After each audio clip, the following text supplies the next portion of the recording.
Hello everyone, welcome to trick clubs. Army public school Meerut cantt से contractual and ad hoc teachers के लिए vacancy आई हुई है। और इसको चेक करने के लिए आप लोगों को गूगल में टाइप करना है एपीएस मेरठ। ये लिख के जैसे सर्च कीजिएगा तो ये वाला जो वेबसाइट आ रहा है apsmeerut.com, सबसे ऊपर जो वेबसाइट आ रहा है, तो इस पर आपको क्लिक कर देना है। को जैसे नीचे कीजिएगा तो यहाँ पे नोटिस बोर्ड जो आ रहा है आपको, ये वाला नोटिस बोर्ड पे आपको क्लिक कर देना है। नोटिस बोर्ड पे जैसे ही क्लिक कीजिएगा तो देखिए यहाँ पे एडवर्टीजमेंट आया हुआ है और इस वाले पे क्लिक करना है आपको। ये वाला जो एडवर्टीजमेंट दिख रहा है, एडवर्टीजमेंट फॉर LSB फर्स्ट 2025, तो इसको क्लिक कीजिएगा तो इस तरह से ये नोटिस खुल के आ गया। अब इसमें आप देख लीजिए कि ये किस किस पोस्ट के लिए वैकेंसीज है। तो यहाँ पे देखिए सबसे ऊपर में ये देख लीजिए कि ये कॉन्ट्रैक्चुअल बेसिस पे है एंड एडहॉक पे है। एडहॉक क्या होता है? 11 मंथ्स के लिए रहता है जॉब। जैसे आपका वो जो टाइम पीरियड पूरा होगा 11 मंथ्स, तो दोबारा से आपको फिर इंटरव्यू देना पड़ता है उसी स्कूल में या कहीं और भी वैकेंसीज आती है तो। और कॉन्ट्रैक्ट क्या होता है? 3 साल के लिए होता है। उस बीच में आप कहीं भी और भी अगर वैकेंसीज आती है तो दोबारा से आप फिर से इंटरव्यू दे सकते हैं।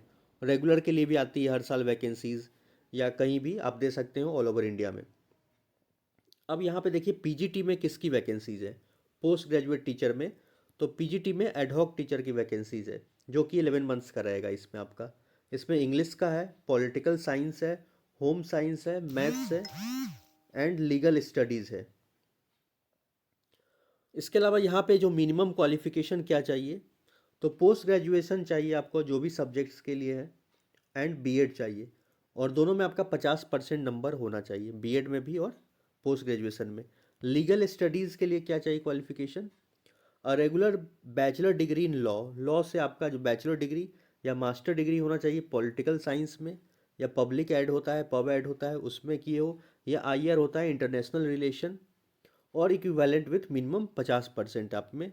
तो इन सब से आप अगर मास्टर डिग्री कर रखे हैं तब भी आप अप्लाई कर सकते हैं, चाहे पॉलिटिकल साइंस में हो, पब एड हो, आईआर हो, इंटरनेशनल रिलेशन हो, और सब में आपका 50% नंबर होना चाहिए। इसके अलावा आपका बीएड होना चाहिए। बीएड में 50% नंबर होना चाहिए, तभी आप अप्लाई कर सकते हैं। और regular master degree in law और इस इक्विवेलेंट विथ मिनिमम 50% मार्क्स, या आपका मास्टर डिग्री इन लॉ होना चाहिए जिसको एलएलएम बोलते हैं, और इक्विवेलेंट विथ मिनिमम 50% मार्क्स। तो ये सब क्राइटेरिया आप फुलफिल करते हैं तो पीजीटी में जो एडहॉक वाले के लिए, इसके लिए अप्लाई कर सकते हैं। टीजीटी क्या है? तो देखिए टीजीटी की जो वैकेंसी है ये कॉन्ट्रैक्चुअल है, तो इसमें ये जनरली 3 साल का ही कॉन्ट्रैक्ट होता है। टीजीटी में इंग्लिश की है, हिंदी है, बायो है, मैथ्स है, history, geography, home science, computer science, physical education and yoga के लिए। टीजीटी में क्या है आपका, एक तो ग्रेजुएशन में 50% होना चाहिए और बीएड में आपके 50% नंबर होना चाहिए, तब आप इस पोस्ट के लिए अप्लाई कर सकते हैं। इसके अलावा पीआरटी के लिए है। देखिए पीआरटी में क्या है, तो ऑल सब्जेक्ट्स के लिए आर्ट एंड क्राफ्ट है, कंप्यूटर साइंस है, फिजिकल एजुकेशन, स्केटिंग कोच की ये वाली जो वैकेंसी है वो एडहॉक के लिए है, स्केटिंग कोच का। बाकी ये सब जो वैकेंसीज है ये सब आपका कॉन्ट्रैक्चुअल है। अब इसमें देखिए ग्रेजुएशन विद 2 इयर्स डिप्लोमा, तो ग्रेजुएशन कर रखे हो और 2 इयर्स का आपका डिप्लोमा इन एलिमेंट्री एजुकेशन जो डीएलएड होता है वो कर रखे हो, तो पीआरटी के लिए भी आपका ग्रेजुएशन होना चाहिए यहाँ पे, और डीएलएड या बीएलएड कर रखे हैं तब भी आप इसको अप्लाई कर सकते हैं। अगर आपके पास बीएड है तो फिर भी अप्लाई कर सकते हैं, लेकिन ज्वाइनिंग के 2 साल के अंदर में आपको एक ब्रिज कोर्स करना पड़ता है। और बाकी इसमें क्या होता है, प्रेफरेंस ज़्यादा उनको देते हैं जो बीएलएड डीएलएड कर रखा है। बीएड वाले को इसमें, जब कैंडिडेट्स डीएलएड या बीएलएड वाले नहीं पहुंचते तब उनको प्रेफरेंस देते हैं। मतलब आपका शॉर्ट लिस्टिंग ही नहीं करेंगे जल्दी अगर ज़्यादा कैंडिडेट्स बीएलएड डीएलएड वाले आ गए। तो ये चीज़ें। इसके अलावा यहाँ पे आप देख सकते हैं कि इन सब में आपका 50-50% नंबर होना चाहिए। अब इसमें एक चीज़ समझ लीजिए कि सीटेट या TET and CSB score card is not mandatory for art and craft. तो आर्ट एंड क्राफ्ट वाले के लिए कोई सीएसबी स्कोर कार्ड वगैरह कोई मैंडेटरी नहीं है। और यहाँ पे सब डिटेल्स लिखा हुआ है स्केटिंग कोच के लिए क्या क्या चाहिए, और इसी तरह से नर्सरी टीचर और असिस्टेंट टीचर्स के लिए वैकेंसी है। तो नर्सरी टीचर वाले के लिए 12 पास होना चाहिए, आपका क्लास 12 पास होना चाहिए, और सीबीएसई, आईसी या एनआईओएस या स्टेट बोर्ड से भी विथ मिनिमम 50% मार्क्स से। इसके अलावा should have done nursery teachers education, 2 साल का आप कोर्स कर रखे हैं nursery teachers education, 2 year diploma in early childhood education programme और DECED या BEd nursery from an institute recognised, तो अप्रूव्ड एनसीटी। इसके अलावा graduation is desirable with proficiency in Hindi and English. फिर आईटी सुपरवाइज़र के लिए वैकेंसीज़ है, तो आप इसको पूरा डिटेल में पढ़ लीजिएगा, मैं इसको टेलीग्राम पे भी शेयर कर दूंगा।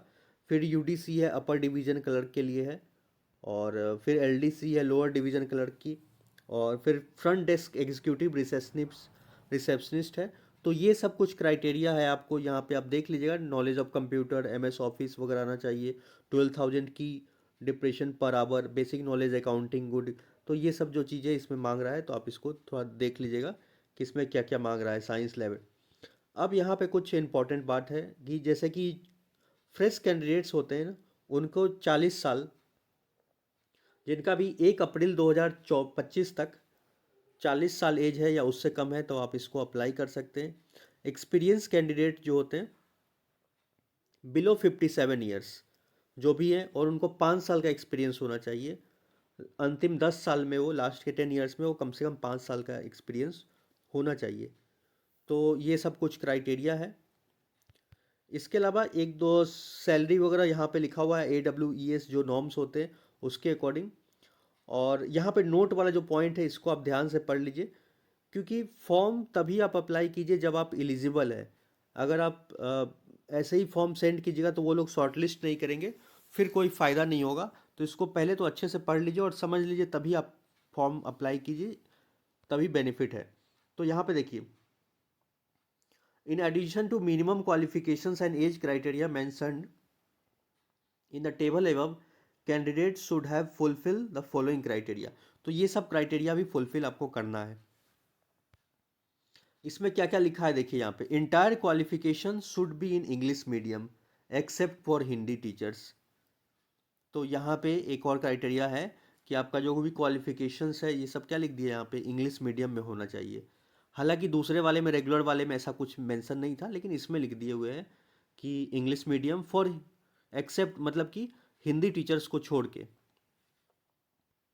तो ये होना चाहिए। इसके अलावा क्या है कि having a valid CSB score card, जो इनका ऑनलाइन स्क्रीनिंग टेस्ट जो होता था AWS का, तो ये स्कोर कार्ड होना चाहिए। और इसके अलावा जो OST या ऑनलाइन स्क्रीनिंग टेस्ट के नाम से जो AWS जो एग्ज़ाम दिए, तो वो स्कोर कार्ड होना चाहिए। और आपका परसेंटाइल भी बोल दिया है, 70 परसेंटाइल होना चाहिए, तभी आप इसमें अप्लाई कीजिए। एंड फिर आगे क्या लिख रहा है कि OST is not mandatory for PGT ad hoc. जो PGT एडहॉक जो है, उसके लिए OST की ज़रूरत नहीं है। TGT होम साइंस के लिए नहीं है, TGT योगा के लिए नहीं होता है। और फिर nursery teachers, assistant teachers, skating coach और एडमिन स्टाफ, तो इन सब के लिए OST जो होता है, जो ये वाला चीज़ें नहीं चाहिए, CSB या OST स्कोर कार्ड इन सब टीचर्स के लिए नहीं चाहिए।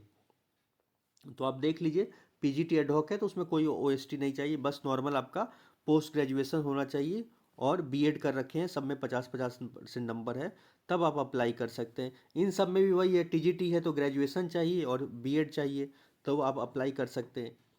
तो ये सब है। सीटेट या TET is mandatory for TGT and PRT। और जो सीटेट होता है और टेट होता है, वो मैंडेटरी है किन के लिए, TGT के लिए या PRT के लिए। TGT के लिए अप्लाई कर रहे हैं तो सीटेट का पेपर 2, एंड PRT के लिए कर रहे हैं तो सीटेट का पेपर 1 आपका क्लियर होना चाहिए। और इसमें 90 नंबर यानी 60%, यानी 90 नंबर होना चाहिए। तो ये सब कंडीशन है, अगर आप फुलफ़िल कर रहे हैं ये सब क्राइटेरिया को, तभी आप फॉर्म सेंड कीजिए। नहीं तो फिर दूसरी वैकेंसीज़ जो आ रही है उसमें आप अप्लाई कीजिए।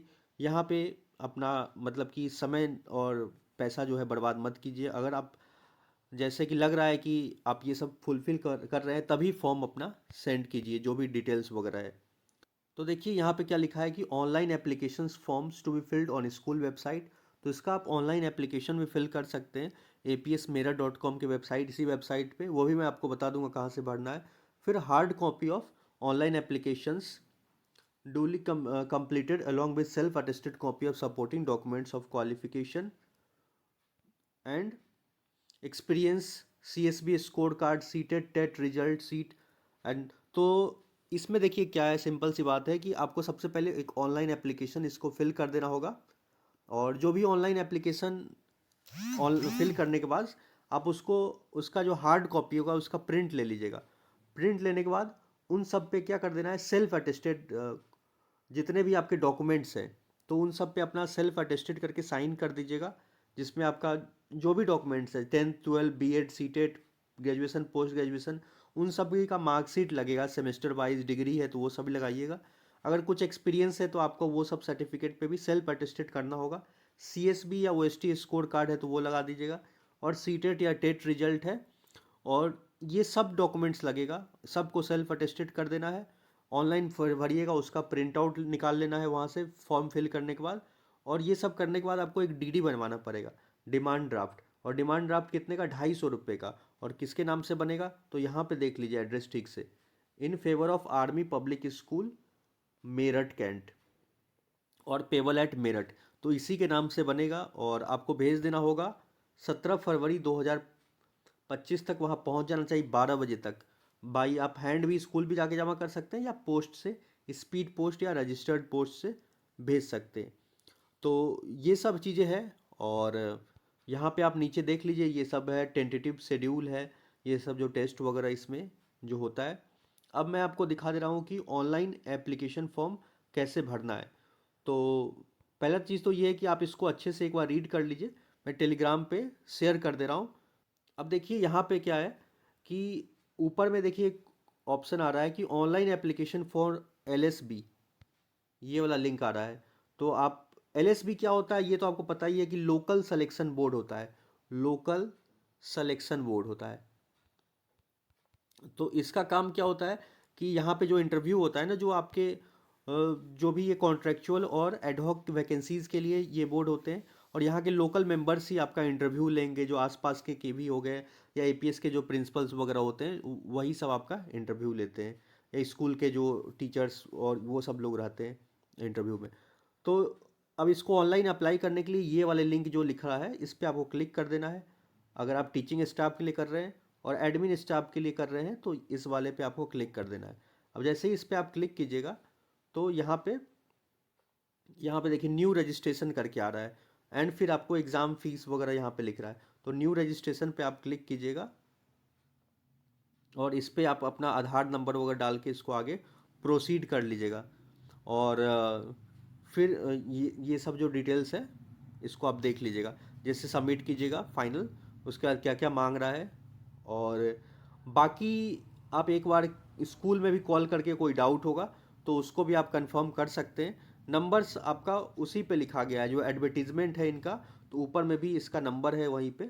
तो इन नंबर्स पे भी आप कॉल करके स्कूल से भी आप कंफर्म कर सकते हैं, जो कि इसमें जो और कोई जो आपको प्रोसेस में अगर किसी में डाउट है तो वो लोग ऑल क्लियर कर देंगे कि ऑनलाइन जो फिल करना है, और या कहीं भी दिक्कत होती है। तो बाकी कोई भी अपडेट आता है, कोई भी एपीएस से वैकेंसीज आती है तो हमारे चैनल के थ्रू आपको अपडेट कर दिया जाएगा। सो मिलते हैं नेक्स्ट वीडियो में। Thank you.